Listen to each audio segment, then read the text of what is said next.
Hallelujah. हमारे प्रभु यीशु मसीह के मधुर नाम में आप सबों को जय मसीह की।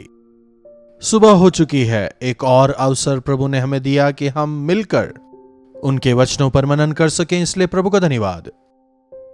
आइए आज के मनन को शुरू करने से पहले एक छोटी सी प्रार्थना। महापवित्र पिता परमेश्वर, आपका धन्यवाद, हर रोज आप अपने वचन द्वारा हमसे बात करते हैं।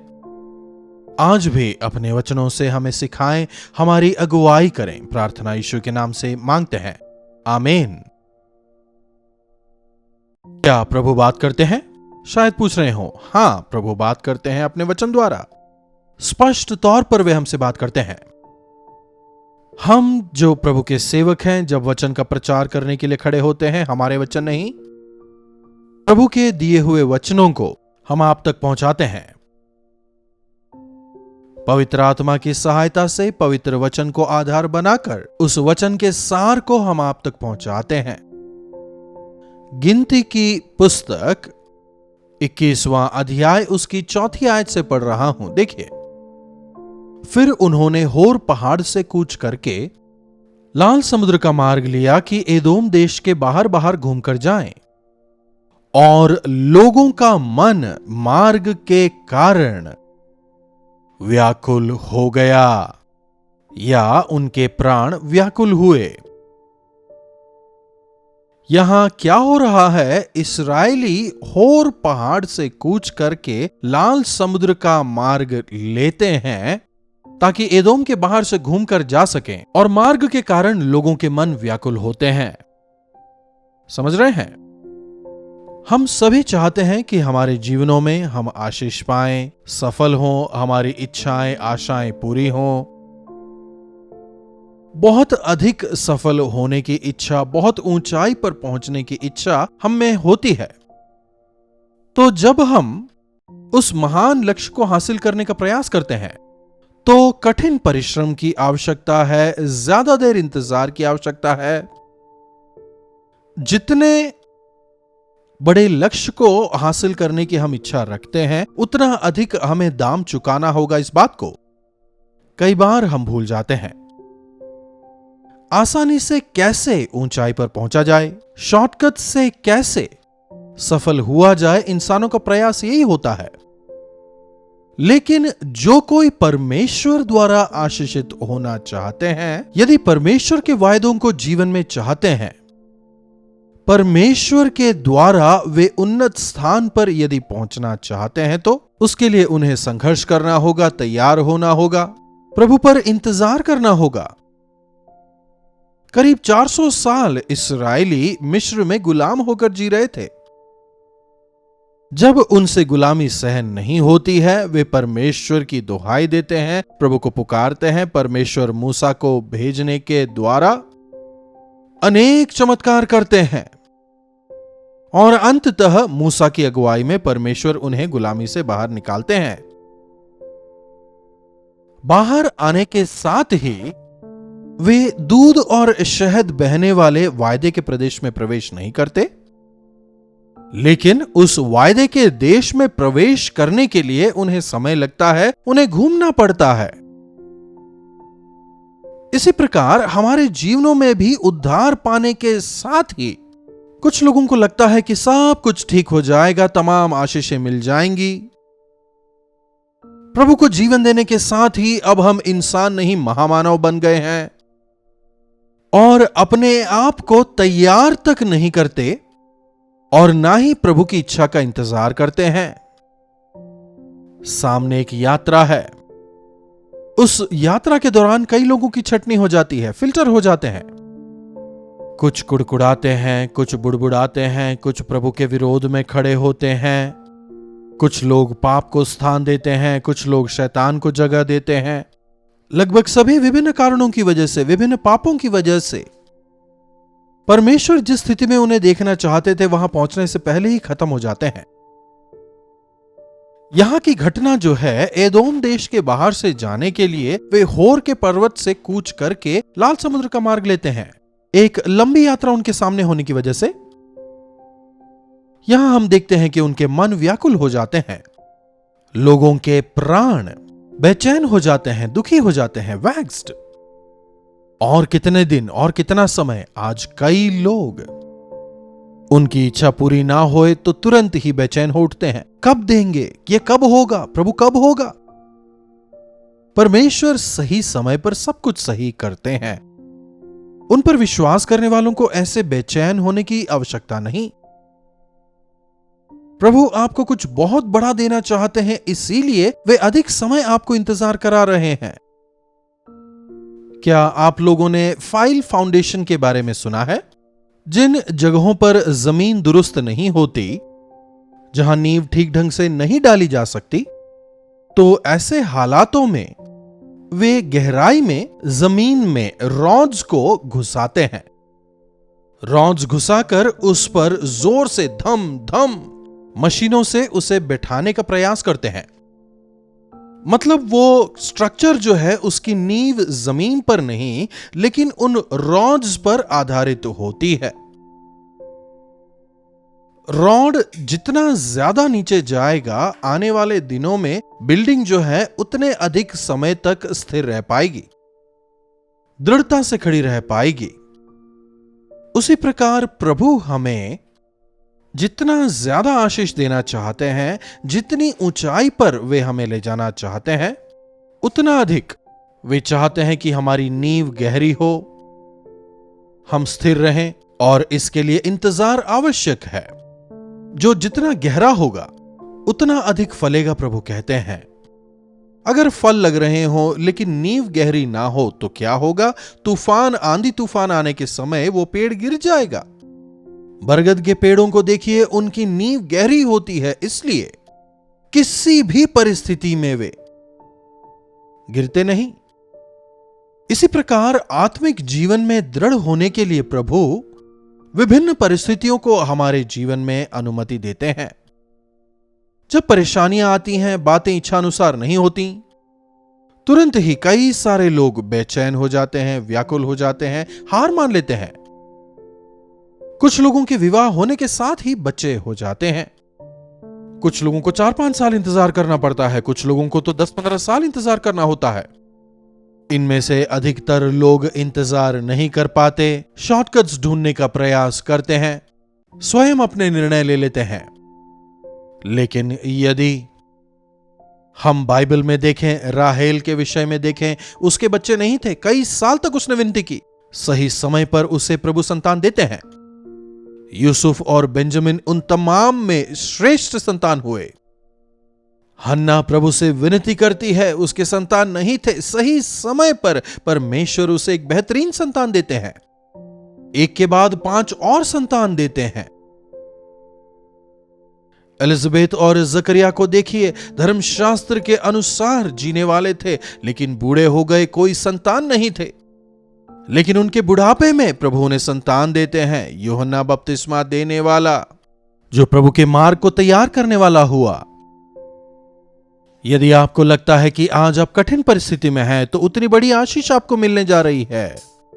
शायद आपको लगता हो कि देर हो गई है, लेकिन प्रभु की नजरों में देर नहीं हुई, बल्कि वो मार्ग तैयार कर रहे हैं। इसके बजाय यदि आप अपनी तुलना दूसरों के साथ करेंगे, अरे उनका विवाह हो गया, मेरा तो अब तक कुछ भी नहीं हो पाया, उनको देखो, उनके तो बच्चे तक हो गए, मेरा तो विवाह तक नहीं हुआ, उन्होंने घर तक बना लिया, लेकिन मैंने तो जमीन तक नहीं खरीदी, तुलना करेंगे तो निराश होंगे। परमेश्वर के जो मार्ग हैं वहां शॉर्टकट्स नहीं होते, सकरे मार्ग होते हैं। यहां पर वे उन मार्गों में चलते हुए व्याकुल हो जाते हैं। अगली आयत देखिए, सो वे परमेश्वर के विरुद्ध बात करने लगे और मूसा से कहा, तुम लोग हमको मिस्र से जंगल में मरने के लिए क्यों ले आए हो? यहां ना तो रोटी है और ना पानी, और हमारे प्राण इस निकम्मी रोटी से दुखित हैं। कितने रोने धोने के बाद वे उस गुलामी से बच पाए, यह वे भूल जाते हैं। आकाश से जब मन्ना गिरा, अरे कितना अच्छा है, कितना स्वादिष्ट है, आराम से खाकर पेट भरा था, वो भूल गए। अरे यह पानी तो कड़वा है, परमेश्वर ने उस कड़वे जल को उनके लिए मीठा जल बनाया, भूल जाते हैं। जैसे ही कमी आई, हमें तो मारने के लिए लाया है। हां, जब परमेश्वर की आशीषों की आदत हो जाती है, हम उसके मूल्य को नहीं समझ पाते। भूखे के सामने आप एक लड्डू रखिए, वो खा लेगा। उसी जगह पर 4-5 लड्डू रखिए, वो नहीं खाने पाएगा, जिंदगी में कभी लड्डू नहीं खाएगा। इसी प्रकार आजकल प्रभु की आशीषें बहुत ज्यादा होने की वजह से शायद आपको उसका मूल्य समझ नहीं आ रहा। हर रोज उनकी करुणा नई होती है, इस बात को हम भूल जाते हैं। परमेश्वर के विरुद्ध, मूसा के विरुद्ध वे बातें करने लगते हैं। परमेश्वर के विरुद्ध बातें ना करें। परमेश्वर के विरुद्ध बात करने की वजह से वे नाश हो जाते हैं।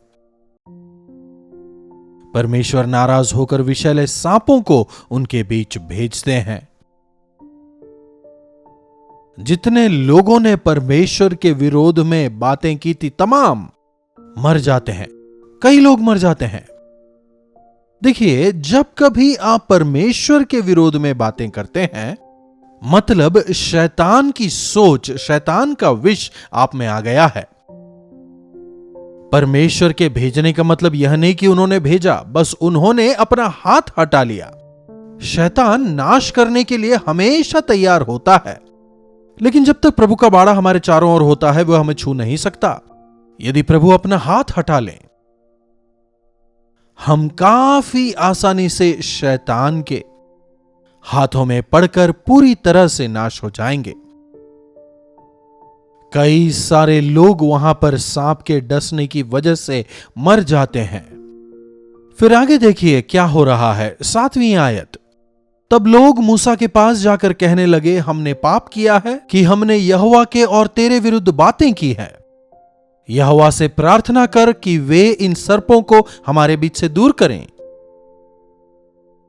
जी हां मेरे प्रियो, हमें यही करना है। जब हम हमारी बुद्धिहीनता की वजह से परेशानियों के, बीमारियों के, तकलीफों के शिकार होते हैं, परमेश्वर के विरोध में बातें करके जब हमें नुकसान उठाना होता है और जब उनके परिणामों को भुगतते हैं, तब दोबारा से प्रभु के पास आकर प्रभु से कहें, प्रभु मुझसे गलती हो गई, मुझे क्षमा करें। उन दिनों में वे लोग मूसा से कहते हैं प्रार्थना करने को, आज आप स्वयं कर सकते हैं। आज हमें किसी और मध्यस्थ की आवश्यकता नहीं, प्रभु यीशु मसीह स्वयं हमारे मध्यस्थ हैं। जब आपको समझ आता है कि आपके गलत कार्य की वजह से, यह पाप की वजह से आपको परेशानियों का सामना करना पड़ रहा है, यह बीमारी आई है, यह तकलीफ आई है, तो अपने हृदय को कठोर ना करें। सामान्य तौर पर प्रभु पर विश्वास करने वालों के जीवनों में कोई बुराई नहीं होती। यदि प्रभु ने उसकी अनुमति दी है तो उससे हमारा कोई नुकसान नहीं होगा। अनेकों बार हम हमारी गलतियों की वजह से, पापों की वजह से परेशानियों का सामना करते हैं। कभी कभी प्रभु हमारी परीक्षा के लिए उनकी अनुमति देते हैं, लेकिन हमें प्रभु के पास जाना है, अपने आप को परखना है, अपनी गलतियों को हमें जानना है, तब छुटकारा मिलेगा। हमने पाप किया है जब इस्राएली स्वीकारते हैं। मूसा जब उनके लिए विनती करता है, तब मूसा ने उनके लिए प्रार्थना की। यहोवा ने मूसा से कहा, एक तेज विष वाले सर्प की प्रतिमा बनाकर खंबे पर लटका। क्या कह रहे हैं? तू एक विषैले सर्प की एक प्रतिमा को तू पीतल से बनाना और उस प्रतिमा को लेकर तू खंबे पर लटकाना। तब जो सांप से डसा हुआ उसको देख ले, वह जीवित बच जाएगा। तब मूसा ने पीतल का एक सांप बनवाकर खंबे पर लटकाया। देखिए, यहां जो दिक्कत आई किसकी वजह से आई? सांप की वजह से आई। सांप ने लोगों को डसा। प्रभु किसे देखने को कह रहे हैं? दोबारा सांप को ही। सांप की एक पीतल की प्रतिमा को खंबे पर खड़ा करने को वे कहते हैं। अगर तुम्हें बचना है, तुम उस खंबे पर जो सांप लटका है उसकी ओर देखो। शायद कुछ लोगों ने डरकर नहीं देखा होगा। कुछ एक ने कहा होगा, अरे ये क्या बात हुई, सांप ने मुझे काटा और दोबारा मुझे उसी सांप को देखना है। लेकिन प्रभु ने कहा है, तब सांप के डसे हुओं में से जिसने सांप की उस प्रतिमा को देखा, उनके साथ क्या हो रहा है? वे जीवित बच गए। जिन्होंने देखा वे जीवित बच गए। उन्हें सांप ने काटा है, उनमें सांप का जहर था। वे श्रापित हो गए, मृत्यु उनके निकट थी। पाप की जो मजदूरी है मृत्यु, वो उनके निकट थी। तब उन्होंने पीतल के सांप की ओर देखा और वे बच गए। यह प्रभु यीशु मसीह के क्रूस को झलकाता है। जब हम पूरी तरह शैतान के बंधन में जकड़े हुए होते हैं, उस दौरान यदि हम क्रूस की ओर देखें, हम बचाए जाएंगे। यूहन्ना रचित सुसमाचार उसके 3 अध्याय को देखिए, उसकी 13वीं आयत। और कोई स्वर्ग पर नहीं चढ़ा, केवल वही जो स्वर्ग से उतरे, अर्थात मनुष्य के पुत्र जो स्वर्ग में है। और जिस रीति से मूसा ने जंगल में सांप को ऊंचे पर चढ़ाया, उसी रीति से अवश्य है कि मनुष्य के पुत्र भी ऊंचे पर चढ़ाए जाएं, ताकि जो विश्वास करे उनमें अनंत जीवन पाए। हमारे स्थान पर हमारे लिए प्रभु यीशु मसीह ने हमारे सर्प के जहर को, हमारे पाप के जहर को, हमारी बुराइयों को, हमारी बीमारियों को, हमारे श्राप को उन्होंने लिया है। यदि विश्वास की आंखों से आप उनकी ओर निहारेंगे, आप छुटकारा पाएंगे, आपको क्षमा मिलती है, आप उद्धार पाते हैं। सांप के द्वारा काटे गए जिस इस्राएली ने उस प्रतिमा की ओर देखा, वे बच जाते हैं। सांप का जहर उनके शरीर से निकल जाता है, वे चंगे हो जाते हैं। प्रियों, कई बार हम हमारे जीवनों में कुड़कुड़ाने लगते हैं, परमेश्वर की भलाइयों को भूलकर हम अकृतज्ञ हो जाते हैं, परमेश्वर के विरोध में बात करते हैं। उन बातों से पश्चाताप करें। मेरे श्राप को क्रूस पर उठाने वाले प्रभु, मुझे क्षमा करें, मुझे पवित्र करें। यदि कहें, एक अद्भुत क्षमा को, चंगाई को, छुटकारे को हम हमारे जीवनों में देखने पाएंगे। प्रार्थना। महापवित्र पिता परमेश्वर, प्रभु आज के वचनों के लिए धन्यवाद।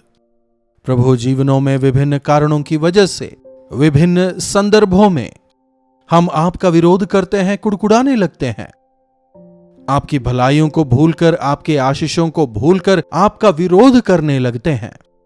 प्रभु, यदि ऐसी अवस्था आज किसी के भी जीवन में होने दें कि वे आज इस वचन को सुनते हुए आपकी ओर देखें और आपकी चंगाई और क्षमा को पाकर आपके गवाह होकर जीने वाले वे हो जाएं। प्रार्थना यीशु के नाम से मांगते हैं, आमीन। अब पिता परमेश्वर का प्रेम, प्रभु यीशु मसीह का अनुग्रह, पवित्र आत्मा की संगति और सहभागिता हम में से प्रत्येक के साथ आज, कल और सर्वदा बनी रहे। आमीन। प्रभु की महिमा हो। अपने प्रार्थना विषयों को आप 9884907779 पर व्हाट्सएप, वॉइस मैसेज या टेक्स्ट द्वारा भेज सकते हैं। हम अवश्य आपके छुटकारे के लिए प्रार्थना करेंगे। विश्वास करें, प्रभु आपके जीवनों में चमत्कार करेंगे। चैनल को लाइक, सब्सक्राइब और शेयर करना ना भूलें। प्रभु आप सबों को आशीष दें। कल्वरी दर्शन, ये है प्रेम के दर्शन, यीशु प्रेम के दर्शन।